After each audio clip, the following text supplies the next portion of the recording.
এই ছেলে, তোমাকে আমি কঠিন ভাবে বলে যাচ্ছি, তুমি বক্তব্যের সাথে মুনাফিকি করো না। এইখান থেকে উঠার আগে মোবাইলে যত মেয়ের নাম্বার আছে তুমি কেটে দিয়ে উঠবা। জিন্দেগিতে কোনোদিন কোনো মেয়ের সাথে গল্প করো না। তোমার সাথে এই অংশে আমার জরুরি কথা আছে, তুমি একটু ধৈর্য ধারণ করো, একটু সামান্য একটু থামো। তোমার সাথে আমার আরো জরুরি কয়েকটি কথা আছে। মুহাম্মদ সাল্লাল্লাহু আলাইহি সাল্লাম বলেন, আমি রাতে ঘুমিয়েছিলাম, জিবরাইল আমার ডান হাত ধরলেন, মিকাইল আমার বাম হাত ধরলেন, ধরে আমাকে নিয়ে চলে যাচ্ছেন।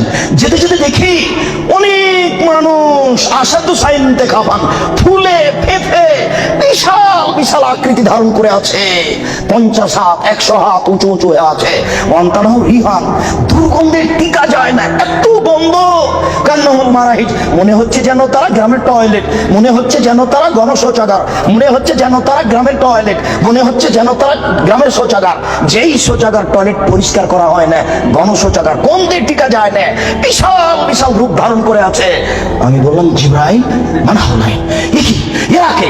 জিবরাইল, এরা কারা? ছি ছি ছি ছি, এরা কারা? এতক্ষণে গন্ধ, এতক্ষণে ফুলে আছে।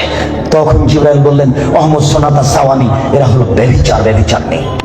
বলো যুবক, মোটা মোটা হ্যাঁ ফুলে আছে, খুব গন্ধ, এরা কারা? ব্যভিচার, ব্যভিচার নেই। তুমি সাবধান থাকো, তুমি একটু অপেক্ষা করো।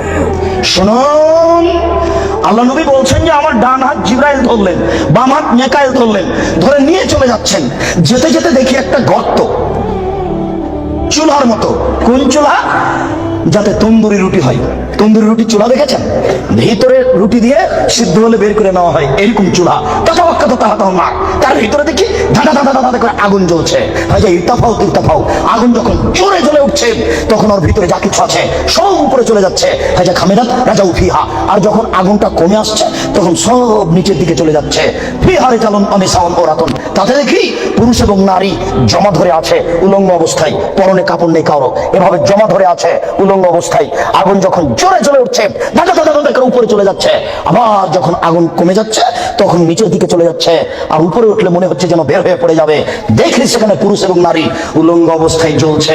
আমি বললাম, জিবরাইল মানাউলা, এরা কারা? তখন জিবরাইল বললেন, অহমদ জনা, তারা হলো ব্যভিচার, ব্যভিচার নেই। আল্লাহ নবী বলেছেন, যেসব মহিলারা জেনায় লিপ্ত হবে ওদের লজ্জা স্থানের গন্ধে জাহান্নামীরা জাহান্নামে টিকতে পারবে না। যেসব মহিলারা জেনায় লিপ্ত হবে ওদের লজ্জা স্থানের গন্ধে জাহান্নামীরা জাহান্নামে টিকতে পারবে না। যেসব মহিলারা জেনায় লিপ্ত হবে ওদের লজ্জা স্থানের গন্ধে জাহান্নামীরা জাহান্নামে টিকতে পারবে না। মুহাম্মদ সাল্লাল্লাহু আলাইহি সাল্লাম বলেছেন। শুনুন সম্মানিত দিনী ভাই, আবু হুরায়রা রাদিয়াল্লাহু তাআলা আনহু বলেন, রাসূল সাল্লাল্লাহু আলাইহি সাল্লাম বলেছেন, আল বিকরু বিল বিকরি জিলদু ওয়া তাগরিবু সানা। অবিবাহিত ছেলে যদি জেনায় লিপ্ত হয় তাহলে তাকে 100 লাঠি পিটিয়ে এলাকা থেকে 1 বছরের জন্য তাড়িয়ে দিতে হবে। তিনি বলেন, বিবাহিত পুরুষ নারী যদি জেনায় লিপ্ত হয় তাহলে তাকে ইট ঢিল পাথর দিয়ে মেরে মেরে মেরে ফেলতে হবে। এদেশের লাখো ভাবিকে ইট ঢিল পাথর দিয়ে মেরে ফেলতে হবে যারা দেবরের সাথে জেনায় লিপ্ত হয়েছে। এদেশের লাখো দুলাভাইকে ইট ঢিল পাথর দিয়ে মেরে ফেলতে হবে যারা সেলিকার সাথে জেনায় লিপ্ত হয়েছে।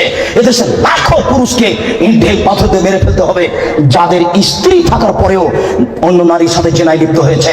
এদেশের লাখো নারী বেহায়া বেশরমা লজ্জাহীনা নারী যারা স্বামী বাড়িতে থাকার পরেও অন্য পুরুষের সামনে নিজের পরনের কাপড় খুলে উলঙ্গ অবস্থায় জেনায় লিপ্ত হয়।